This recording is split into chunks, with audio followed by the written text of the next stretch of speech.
పెళ్ళైనా పండగైనా వేడుక ఏదైనా పట్టు చీరల ప్రత్యేక వేదిక వారాహి సిల్క్స్. అహ్మదాబాద్ ఫ్లైట్కి క్యాప్టెన్గా వ్యవహరించినటువంటి సుమిత్ సబర్వాల్ ఒక మేడే కాల్ ఇచ్చారని చెప్తున్నారు. అంటే ఎమర్జెన్సీ కాల్ అనమాట, SOS అంటారు. ఎమర్జెన్సీ కాల్ ఇచ్చారని, ఆ కాల్లో no power no thrust going down అని చెప్పేసి ఆయన ఆ ఇంటిమేషన్ ఏదైతే ఉందో అది 5 సెకండ్స్లో పంపించారు ATCకి అని చెప్తున్నారు. అసలు దాని అర్థం ఏంటి? అంటే ఏం జరుగుతుందని ఆయన మనకు చెప్పాలనుకుంటున్నారు, అంటే ATCకి చెప్పాలనుకుంటున్నారు. దాని గురించి ఇప్పుడు మనకి క్లియర్గా ఎక్స్ప్లెయిన్ చేసేందుకు మనతో పాటు లైవ్ కాల్లో అందుబాటులో ఉన్నారు కెప్టెన్ మమతా గారు. మనందరికీ తెలుసు, ఆవిడ నిన్న కూడా మనతో మాట్లాడారు. మొదటి మహిళా పైలట్ ఆవిడ. సో ఒక్కసారి ఆమెతో మాట్లాడదాం. మ్యామ్ నమస్తే అండి. నమస్తే మ్యామ్, నిన్న మీరు చాలా క్లియర్గా ఎక్స్ప్లెయిన్ చేశారు ఏం జరిగి ఉండొచ్చు అనేది. ఎగ్జాక్ట్గా ఆల్మోస్ట్ 2 ఇంజన్లు ఫెయిల్ అయిపోవటం అనేదే ఇప్పుడు మనం చూస్తున్న లేటెస్ట్ న్యూస్ కూడా అదే మ్యామ్. ఇప్పటికిప్పుడు మేము విన్నది ఏంటంటే క్యాప్టెన్ కాల్ ఇచ్చారు. ఎవరైతే సీనియర్ క్యాప్టెన్ ఉన్నారో అందులో ఫస్ట్ పైలట్ ఉన్నారు, ఆయన ఇచ్చిన కాల్ ఏంటంటే no power no thrust going down అని ఇచ్చాడు. దాని మీనింగ్ ఏంటి మ్యామ్? అంటే ఈయన ఏం చెప్పాలనుకున్నారు అసలు? No power no thrust is simple thing that we have to understand. ఇంకా దాంట్లో పవర్ లేదు, మా 2 ఇంజిన్స్ పవర్ క్రియేట్ చేయట్లేదు. అండ్ నో థ్రస్ట్ అంటే మామూలుగా థ్రస్ట్ అనేది ఏంటంటే ఒక ఇంజిన్ రన్ చేస్తున్నప్పుడు దాంట్లో పవర్ ఉంది కదా, engine is creating the power. Thrust అంటే the movement forward is called thrust. The movement of forward is called thrust. So this thrust is very essential for us to climb also. Okay. And thrust is at the maximum while climb low, this is the maximum anamata. Maximum thrust untundi. Alage manaku descend ayinappudu minimum thrust untundi. When we are coming in for landing, we are coming with a minimum thrust. Okay. Mana cruise lo oka 70-80% of thrust untundi. Okay ma'am. So that is how the plane flies. So on a takeoff you have the maximum thrust. And you are with full power. Okay. So no power, no thrust means simple. That means engines have failed and they don't have thrust, and falling down means Inka, now he is not able to save the aircraft. So it is basically to save our souls. So he could imagine that he is unable to save anybody there. He ante enta mandi batuktaro anedi ayaku kuda doubt. So he just prayed in that last minute that falling down is nothing but save our souls. కానీ అంటే ఏం చెయ్యలేని situation లో ఆయన ఏం చెప్పాలనుకున్నారో చెప్పేశారు, అంతే కదా madam? ఇక చెప్పేశారు ఎందుకంటే he realized that his aircraft is going down now. And in spite of that మీరు చూడండి ఇప్పుడు ఆ ఇమేజెస్ అవి చూస్తుంటే ఆయన అప్పటికి ఆ ముందు బస్తీని అంతా అవాయిడ్ చేశాడు. ఆ బస్తీ మీద పడిపోయి ఉంటే ఇంకా thousands of people would have died on the ground. So ఇది ఎందుకంటే టేక్ ఆఫ్ తర్వాతనే మొత్తం బస్తీ ఉంది. లక్కీగా he saved all of them. And కొంచెం ముందుకెళ్ళి he tried his best to avoid the habitat. అక్కడి వరకు ఎంతవరకు అయినా సేవ్ చేయగలిగాడో చేశాడు. And then he could not control that aircraft anymore. It was coming down. So whatever best he could do he has done. And all salutes to the pilot I would say. ఇంకో latest news కూడా వింటున్నాం ma'am. ఏంటంటే fuel tank ఉంటుంది కదా, ఆ tank కి supply చేసేటువంటి pipe line ఏది ఉంటుందో దాని వాల్వ్స్ క్లోజ్ అయిపోయాయని, దాంట్లో ఏ మాత్రం కాస్త కూస్తున్నటువంటి ఫ్యూయల్ ఏదైతే ఉందో అది 30 to 40 సెకండ్స్ మాత్రమే వస్తుందని, అందుకే 45 సెకండ్స్లో ఇది క్రాష్ అయిపోయిందని చెప్పేసి అంటున్నారు మ్యామ్. ఎందుకు, ఎవరు చూస్తారో అసలు దాన్ని? అంటే ఎందుకు వాల్వ్స్ క్లోజ్ అయ్యాయి? మేడం ఇది this is still unproven thing what people are talking. So we should not comment about it because this has to come out in investigation only. Fuel lines block అయిపోయి there is no supply to the fuel anedi. At this point of time there is no point of this discussions about it. But there is some reason why the power has shut off. It can be anything. It need not be just fuel alone. అవునా? Okay. Yeah, it need not be fuel alone. ఇంకా ఏమేమి అవుతుండొచ్చు ma'am? అంటే ఏమేమి options ఉన్నాయి అట్లా fuel అది ఎందుకు shut down అయిపోయింది? ఎలక్ట్రికల్ సిస్టమ్స్ ఉంటాయమ్మా అందులో. there are a lot of electrical systems. Electrical systems fail అయితే కూడా ఇంజిన్స్ ఫెయిల్ అయిపోతాయి. ఓన్లీ ఫ్యూయల్ వల్లే కాదైతే? ఫ్యూల్ వల్లనే అని అనలేము మనం. That is the only reason అని అనలేము. అదే నో పవర్ అని అన్నారు కదా ఆయన. నో పవర్ అంటే engine fail is no power. Failure no power. Engine failure is no power. So engine fail again, I'm saying you there could be, of course he didn't announce bird strike. So bird strike he would have announced kabatti. So we more or less rule out a bird strike. Kani no power, no thrust ante that his both engines were not generating power. They were losing altitude and he was going down. Power generate చేయడానికి అసలు use అయ్యే fuel తో పాటు ఇంకేమేమి ఉంటాయి ma'am? No, not only fuel amma. There's a lot of electrical systems to run the engines. Okay. Electrical Yeah, system but కూడా even- fail అయి ఉండొచ్చు even అయితే. ఆ సిస్టమ్స్ ఫెయిల్ అయితే అందుకే మామూలుగా పెద్ద ఎయిర్ క్రాఫ్ట్స్ లలో చాలా రిడెండెన్సీ ఉంటాయి. అంటే ఒక సిస్టమ్ ఫెయిల్ అయితే ఇంకో సిస్టమ్ వచ్చేస్తుంది in place. Okay okay. It takes over, the second system takes over. But because this was happened just after a takeoff kabatti, we do not know the actual reason. ఏంటంటే అప్పుడు వాళ్ళకి అంత time ఉందా second system take over చేయడానికి? ఓహోహో okay. It అప్పటికప్పుడు was a వాళ్ళు very critical phase. ఇది చాలా క్రిటికల్ ఫేజ్ లో అయింది. మామూలుగా ఒక టేక్ ఆఫ్ ఒక 3 stages 4 stages ఉంటుంది. అంటే after take off also we call it as claim stage 1, claim stage 2, claim stage 3. So ఈ ఇన్ని స్టేజెస్ లలో కూడా పైలట్ చాలా అలర్ట్ గా ఉంటాడు till the time he climbs to his required altitude అన్నమాట. So it is very difficult for us to assess at this point of time. Of course now we all know it is engine failure, but the reason for engine failure we will know only from the black box. ఇప్పుడు ఏదైతే అంటే జనరల్గా ఇప్పుడు బయటకు వస్తున్న న్యూస్లో అది కూడా వస్తుంది మ్యామ్. ఏమంటే వాల్వ్స్ బ్లాక్ అయిపోయాయి, వాల్వ్స్ బ్లాక్ చేశారు, అంటే ఆఫ్ చేశారు, వాల్వ్స్ ఆఫ్ చేశారు అన్నట్టు ఇంజిన్కి సప్లై చేసే it is still a myth for us. మేము ఇప్పుడే అది we cannot accept it. Yeah. Okay, you can't accept. Okay, ఒకవేళ ఇన్ కేస్ అలాగే జరిగింది అనుకున్నా కూడా అదే నిజమై ఉంటే మ్యామ్, ఎవరన్నా మనం మాన్యువల్ గా చేస్తేనే అవుతుంది కదా తప్పించి దానికి అది షట్ డౌన్ దానికి అది వాల్ క్లోజ్ అయిపోవటం జరగదేమో కదా? అది కూడా రూల్ అవుట్ చేయలేము. It can be possible. అంటే ఏదైనా అబ్స్ట్రక్షన్ వచ్చి అది ఎక్కడన్నా మెయిన్ సిస్టమ్ లో, అంటే మళ్ళీ 2 engines have 2 separate systems. It is not that it is happening in one system. రెండు అది కదా మేము అనేది. ఒకటే సిస్టమ్ లో ఫెయిల్ అయితే వీ కెన్ అండర్స్టాండ్, ఓకే ఏదో బ్లాక్ అయింది చేయండి. 2 systems simultaneous గా బ్లాక్ కావడం is again a very strange thing. ఇప్పుడు ఫ్యూయల్ సప్లై అయ్యేది ఒకే వాల్వ్ లో నుంచి రెండింటికి సప్లై అవుతుందా madam? 2 engines? No. It comes totally separate systems. దీనికి వేరే దాంట్లో నుంచి సప్లై అవుతుంది, దానికి వేరే దాంట్లో నుంచి సప్లై అవుతుంది. ఎస్. ఇప్పుడు మీకు రైట్ ఎయిర్ క్రాఫ్ట్ లో రైట్ వింగ్ లో ఫ్యూల్ ఉంటది, అక్కడి నుంచి మీకు రైట్ ఇంజిన్ కి సప్లై అవుతుంది. లెఫ్ట్ నుంచి లెఫ్ట్ ఇంజిన్ కి సప్లై అవుతుంది. But at the same time we do have a system where we call a cross feed. అంటే ఒకసారి ఒక రైట్ వింగ్ లో తగ్గిపోతే ఫ్యూల్, అంటే ఇప్పుడు మేము కాన్స్టెంట్ గా ఒక టర్నింగ్ చేస్తున్నాం, ఒక దగ్గర హోల్డ్ చేయాల్సి వస్తుంటది. హోల్డ్ అంటే where in the air we are holding for a while. It could be sometimes because of traffic.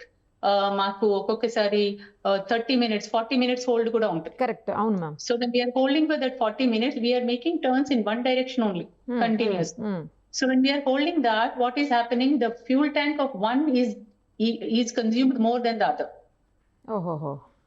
అట్లాంటప్పుడు ఏమవుతుంది అంటే the moment we level out, we try to transfer the fuel from the other one into that. Right ma'am, అర్థమైంది. So fuel transfer is allowed. అంటే ఒక్కొక్కసారి మాకు ఒక tank మొత్తం కూడా ఎంటీ కావచ్చు in case if we are continuously holding in a turn. Then we level out and then we transfer the fuel from right to left. So but systems we will have separate. Right. For each engine the system will be separate. Suppose ma'am main valve బంద్ చేసేసాం అనుకోండి, అసలు supply of చేసాం అనుకోండి, అప్పుడు రెండింటికి supply ఆగిపోద్దిగా? లేదు, 2 fuels of చేసేస్తాం. అప్పుడు ఫ్యూల్ షట్ ఆఫ్ 2 ఆఫ్ చేయాలి. అప్పుడు నేను అనేది సింగిల్ ఇంజిన్ ఉంటే ఫ్యూల్ షట్ ఆఫ్ ఒకటి ఆఫ్ చేస్తాం. ట్విన్ ఇంజిన్ ఎయిర్ క్రాఫ్ట్ ఉంటే దాంట్లో కూడా ప్రొవిజన్స్ ఉంటాయి. It varies from engine to engine and air craft to air craft. అట్లా కానీ జనరల్ గా ఎట్లా అంటే ఒక సింగిల్ సిస్టమ్ మీద ఉండదు ఈ కమర్షియల్ ఎయిర్ క్రాఫ్ట్స్ అన్నిటికీ ఒక డ్యూయల్ సిస్టమ్స్ ఉంటాయి. ఒకేసారి 2 ఇంజిన్స్ ఫెయిల్ అవ్వడం అనేది ఇప్పుడు అసలు పెద్ద క్వశ్చన్ మార్క్, $1 million క్వశ్చన్ అవుతుంది అది. ఎస్ అబ్సల్యూట్లీ అమ్మా. మీరు కామన్ మ్యాన్ గా మీరు ఎంత anxious గా ఉన్నారో to know the reason, we as aviators also are equally anxious. Right, like I have my students working in Air India in different airlines. So obviously from day before onwards all our discussions is on this only. What is the possibilities, but it is becoming very very difficult for us to pinpoint a reason. So we all know engine failure. Yes. కానీ ఎందుకు అనేది it's still a question mark. Like ma'am ఇంకొక విషయం చెప్పండి, నేను కూడా last time ఒకసారి ఫ్లైట్లో ట్రావెల్ చేసేటప్పుడు, అది చిన్న ఫ్లైటే, ఇండిగో ఫ్లైట్, బట్ దానికి లోపల ఉన్నటువంటి లగేజ్ ఉంటుంది కదా మ్యామ్, మనం క్యాబిన్ లగేజ్ వేస్తాం. క్యాబిన్ లగేజ్లో వేసినప్పుడు ఆ బ్యాగ్స్ అవన్నీ తీసి వెనక్కి పెట్టారు, ముందు నుంచి తీసి వెనక్కి పెట్టారు. తర్వాత పాసెంజర్స్ని కూడా మిడిల్లో ఫ్రంట్ సీట్లో బాగా ముందుకున్నారు, మిడిల్లో లేరు, బ్యాక్ ఉన్నారు. మిడిల్లో వాళ్ళని ఏమి సీట్లు ఖాళీగా ఉన్నప్పుడు ఫ్రంట్లోంచి కొంతమందిని, బ్యాక్లోంచి కొంతమంది తెచ్చి మిడిల్లో కూర్చోబెట్టారు. ఇదే ఎందుకు అలా అని అడిగాను నేను. అడిగితే బ్యాలెన్స్ అవ్వదు మేడం, ఫ్లైట్ మొత్తం వెనకే ఉన్నారు, లగేజ్ కూడా అంతా ఎక్కువ అటు ఇటు ఉంది, మధ్యలో ప్యాసింజర్స్ లేరు కాబట్టి లగేజ్ కూడా లేదు, అంటే క్యాబిన్ లగేజ్ పెట్టలేదు ఎవరు, సో అందుకు బ్యాలెన్స్ చేస్తున్నాము అని అన్నారు. అలా అది కూడా ఏమన్నా ఇట్లాంటి వాటిలో ఎఫెక్ట్ చూపిస్తుందా మేడం? అలా ఏమి ఉండదా? ఉంటుంది. Centre of gravity is very important.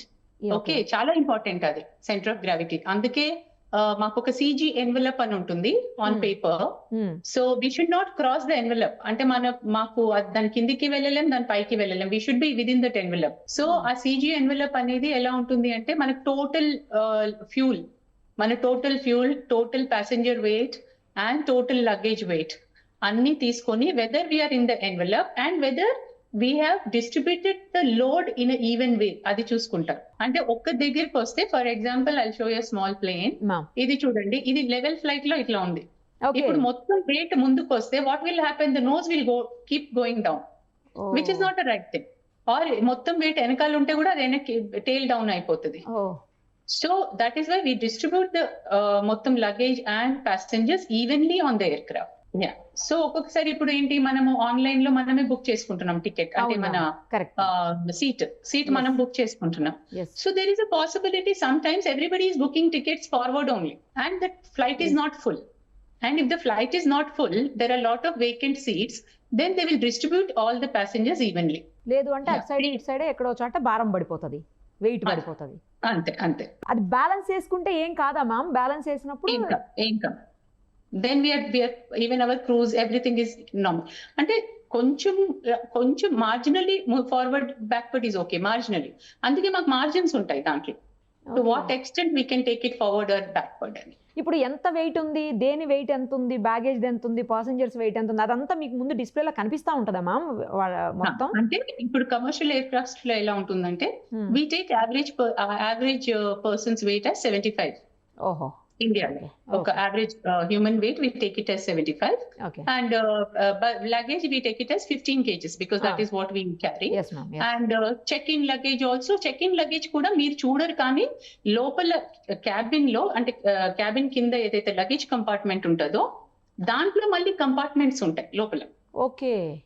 So they don't ఇలాగే మనం ఒక దగ్గర పెట్టేసారు. They start loading it in such a way, first load ఇక్కడ పెడతారు, సెకండ్ లోడ్ ముందుకు పెడతారు, థర్డ్ లోడ్ మళ్ళీ వెనక్కి పెడతారు మళ్ళీ. So they evenly spread the luggage also inside. Okay. మన కింద లగేజ్ ఏదైతే ఉంటుందో ఎయిర్ క్రాఫ్ట్ లో, that is also having again separate compartments అన్నమాట లోపల. అది కూడా ఈవెన్ గా పెట్టాలి, అయితే ఎలా పడితే అలా పెట్టాలి. yes మనం తర్వాత 11A సీట్ దగ్గర ఎమర్జెన్సీ ఎగ్జిట్ ఉంది, అక్కడి నుంచే ఇప్పుడు ఎవరైతే రమేష్ కుమార్ అని అతను బయటపడ్డాడో అక్కడి నుంచే బయటపడ్డాడు, ఒక సేవ్ అయిన పాసింజర్ అని చెప్తున్నారు. ప్రతి ఫ్లైట్ లో కూడా 11A దగ్గర ఎందుకు ఉంటుంది అనేది ఒక చిన్న డౌట్. తర్వాత నేను గతంలో ఒకసారి సేవ్ అయ్యాను అని ఒక అతను చెప్తున్నాడు, అదే 11A దగ్గర కూర్చున్నాను నేను అని చెప్పేసి కొన్ని సంవత్సరాల క్రితం అతను కూడా ట్వీట్ చేశాడు, మళ్ళీ 11Aనే ఇప్పుడు ఇతన్ని కూడా సేవ్ చేసింది అని చెప్పేసి. డెఫినెట్లీ కొంచెం ఎమర్జెన్సీ డోర్ దగ్గర ఉన్న వాళ్ళకి ఒక వన్ లిటిల్ అడ్వాంటేజ్ ఉంటుంది, because there is an emergency door, but at the same time he cannot open it అండి, అంత ఈజీ కాదు ఇది. ఒకసారి ప్రెషరైజేషన్ స్టార్ట్ అయినాక ఒకసారి within 30 seconds madam whatever has happened, and how could he even think of pulling out the door? See, he was luckiest అంటే ఆయననే ఒక భగవంతుడేమో అనుకోవాలి ఈ రోజు. లేకపోతే మనం వెనకటి మూవీస్ చూస్తాం కదా, భగవంతుడు ఇలా అగ్నిలో నుంచి వచ్చేస్తున్నాడు బయటికి అని. This was a factual thing that we have seen day before. So అతను అక్కడ పడినప్పుడు ఫార్చునేట్లీ ఆయనకి మంట అంటుకోలేదు. So the aircraft broke into pieces. So ఆ ప్లేస్ లో అది ఇరిగిపోయి హీ వాజ్ అవుట్ కాబట్టి హీ కుడ్ సర్వైవ్. అంతే తప్ప అతను దూకలేదు. No. He is telling no, I have strapped out and came out అని. I strapped out and walked out అన్నాడు. అవును. సో స్ట్రాప్ ఆయన తీసుకొని బయటకు వచ్చాడు, ఆయన దూకలేదు. అదే he didn't jump. He just walked out. But it's a sheer luck అంతే. లక్కే మేడం, కరెక్ట్. 11A సీట్ కి డిమాండ్ పెరిగిపోతుందని అంటున్నారు మేడం అందరు ఇప్పుడు. Emergency exit can make it 4 times or 5 times now. As such, airlines are charging you more for a seat. Yes, 1000-1500 extra తీసుకుంటారు XL seats ఎప్పుడు కూడా. Yes ma'am. Yeah. And if you see, even actually emergency seat has a better value ముందు నుంచి కూడా. That is because you have a more leg space. Yes, leg space కోసం XL seat అందుకే కదా మనం తీసుకుంటాం. Leg space, yeah. Actually, emergency exit దగ్గర children allow చేయరు మ్యామ్. నేను రీసెంట్ గా ట్రావెల్ చేసినప్పుడు కూడా నేను అక్కడే బుక్ చేసిన.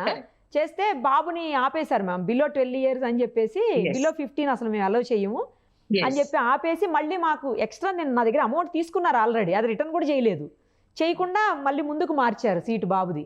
బాబుతో పాటు మేము కూడా మారాల్సి వచ్చింది ఫ్యామిలీ మొత్తం. ఎందుకు అలౌ చేయరు పిల్లల్ని?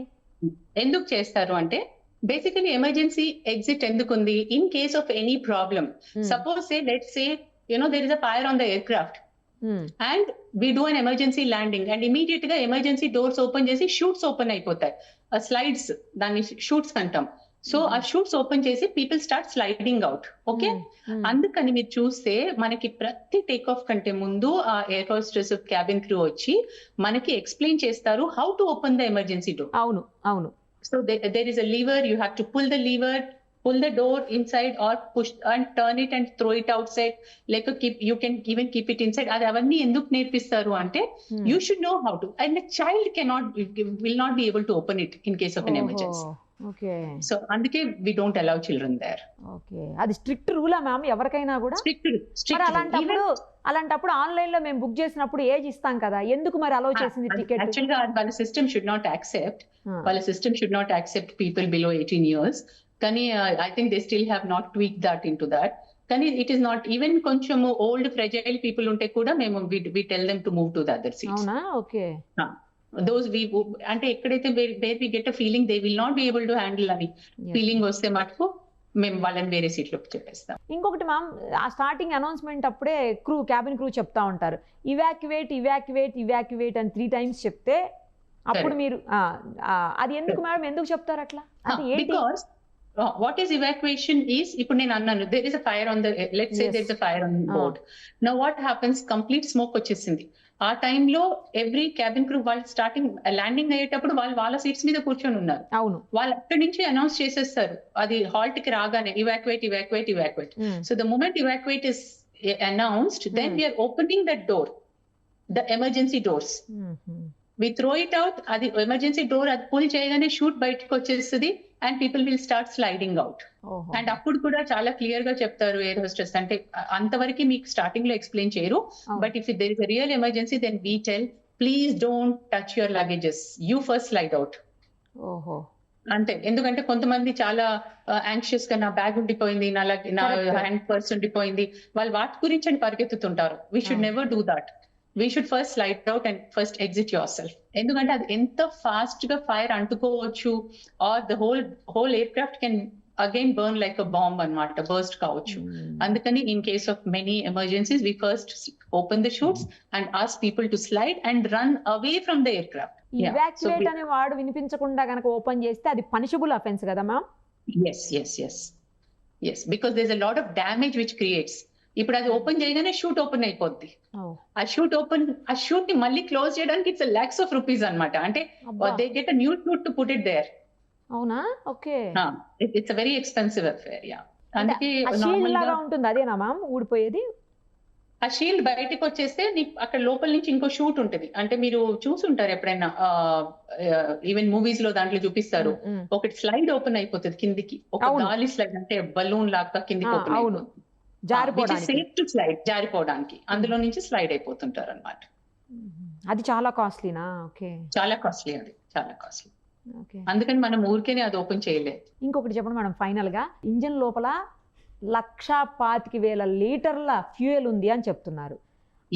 అది హైయెస్ట్ ఫ్యూయల్ మ్యామ్? అసలు ఎంత, అంటే మాక్సిమం ట్యాంక్ లెవెల్ ఎంత ఉంటుంది మ్యామ్ అసలు? దీని మాక్సిమం ట్యాంక్ అంటే 787 is a very big aircraft, one of the largest aircraft. Okay. And దీని tank full capacity is 1,25,000, 1,26,000 liters. ఓహో, అంటే ఆల్మోస్ట్ దగ్గరగానే ఉంది. యా ఎందుకంటే మన టేక్ ఆఫ్ ఇది almost 7-8 hours flight, so they will definitely take full fuel because it's one continuous flight ఇది. Yes ma'am, అవును. రైట్ మ్యామ్, చాలా మంచి ఇన్ఫో ఇచ్చారు. నాకు ఒక్కసారి మీ అకాడమీని కూడా విజిట్ చేయాలని ఉంది. అక్కడ వీలవుతే ఇంకా అంటే దగ్గరగా చూసి అన్ని తెలుసుకోవాలని ఉంది మ్యామ్. మీరు పర్మిట్ చేస్తే నేను తప్పకుండా వస్తాను ఒకసారి. మోస్ట్ వెల్కమ్ మేడం, రండి. Thank you ma'am, thank you so much. Bye. Suman టీవీలో మీ పర్సనల్ అండ్ బిజినెస్ ప్రమోషన్స్ కోసం కింది నెంబర్కి కాంటాక్ట్ చేయండి.